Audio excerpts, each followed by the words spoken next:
I'm Lynn the baker. Just a little background on my end. I am a Red Seal baker. I'm a Chef's Brigade 1 cook. I'm going to show you some techniques in baking and cooking along with some shortcuts which should help those of you who feel you are totally incapable of doing any kind of baking or cooking. The whole point behind these little installments is to help those of you who are frustrated and feel it's futile, to show you that it's not, and that you can actually put together some really great food without having to struggle or suffer over the sink and stove. So our first installment today, I've picked a item that is a normal breakfast food, but I find a lot of people overmix it. So today what we're going to do is we're going to do pancakes. And I'm going to give you a very brief philosophy on how I feel about pancakes from scratch and pancakes from a box.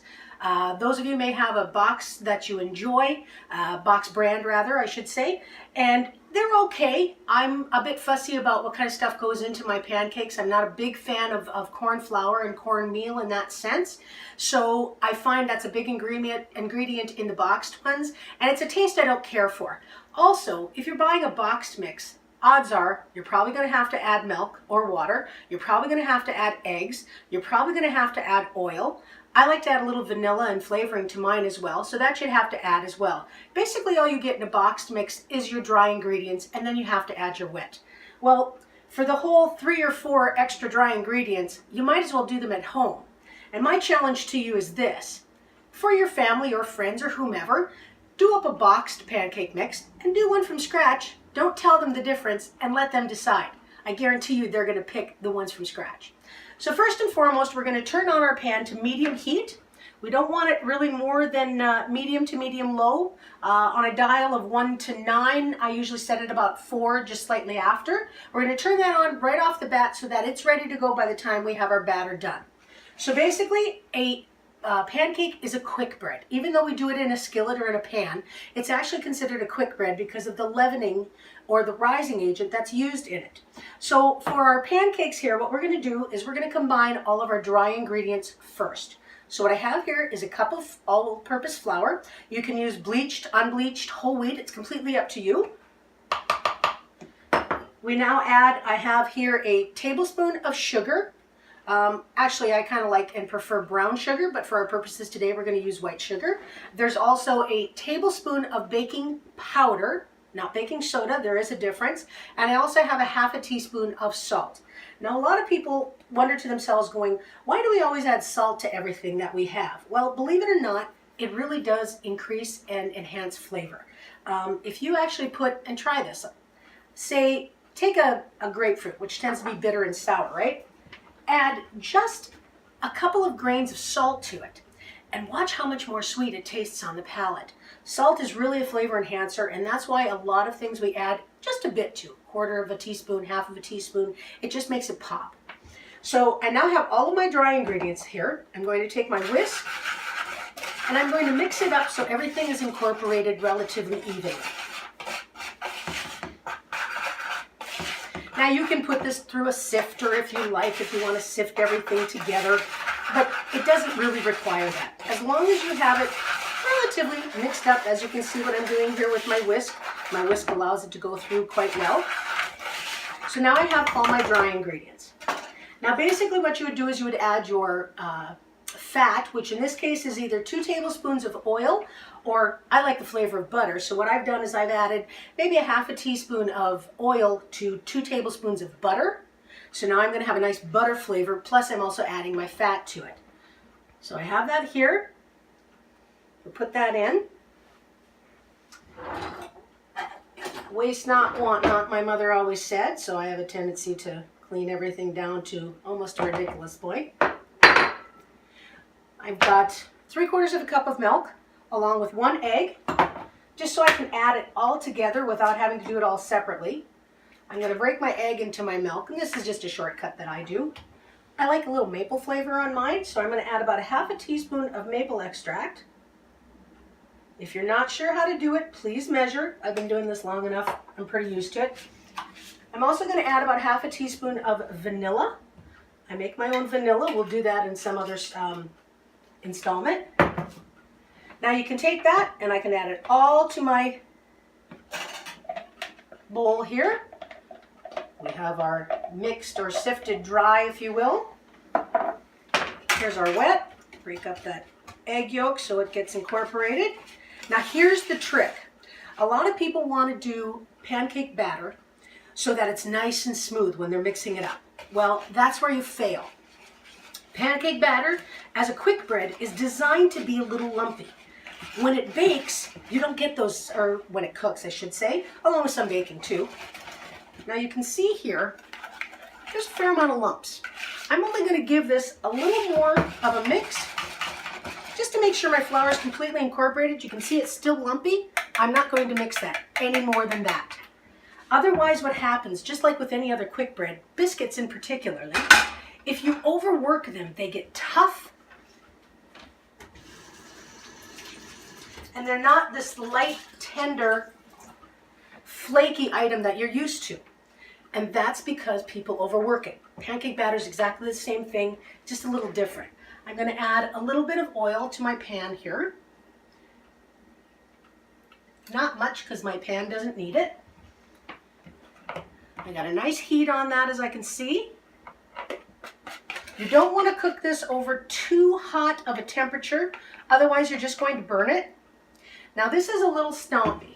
Here's the beauty part about pancake batter. If you like yours a little thinner and not quite thick, as fluffy, you can always add a little more milk. I'm not terribly happy with this one, so I'm going to grab a little more milk. So now, like I said, because it's a texture thing, I'm just going to add a little more. I've added there maybe 2, possibly up to 3 tablespoons of milk. Not a whole lot.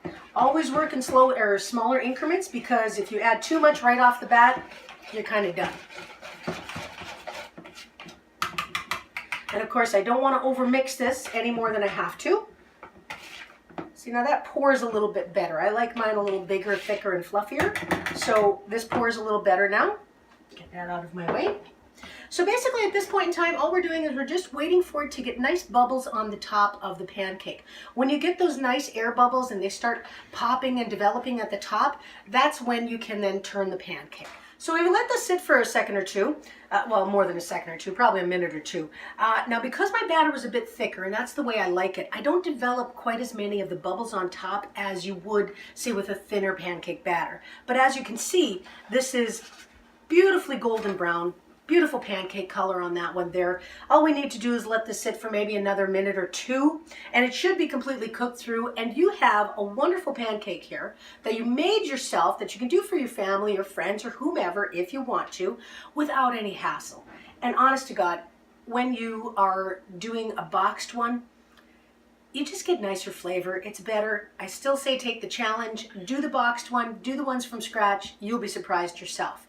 Now, when this one's done, we're going to pull this out, and then what I'm going to do is I'm going to let you see the consistency of this batter here that we've now added a little bit more milk to and thinned out a little bit, and you should be able to see a little more of the top bubbling from what I've spoke of earlier when we come back. So I added a little more milk to our dough here.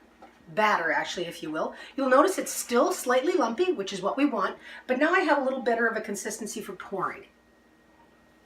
So again, we're going to pour. You can spread it out if you like with your with a spoon, with a spatula. Actually, I'm just going to go that on my pan. If you have a sticky pan, one that's not a non-stick, this is one of those copper ones with a non-stick on it. I really like the non-stick pans. I have a traditional set of pans, but I got to tell you, they're beautiful. They heat evenly, but they can really be a pain sometimes when it comes to cleaning, and the non-stick is just so much easier, and I'm all about easy.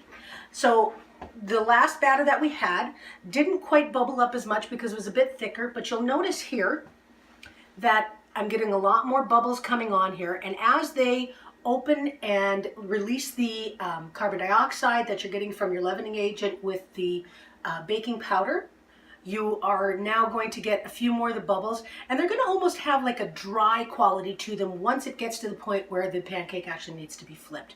And of course, many of us never wait that long. We always, come underneath it with our handy lifter, and we always have a look. You can do it either or. Either way is good at gauging them. I don't mind sitting and looking. I know once the top gets to be kind of dry, and really the pancakes only take maybe from start to finish in the pan 3 to 5 minutes tops, if that.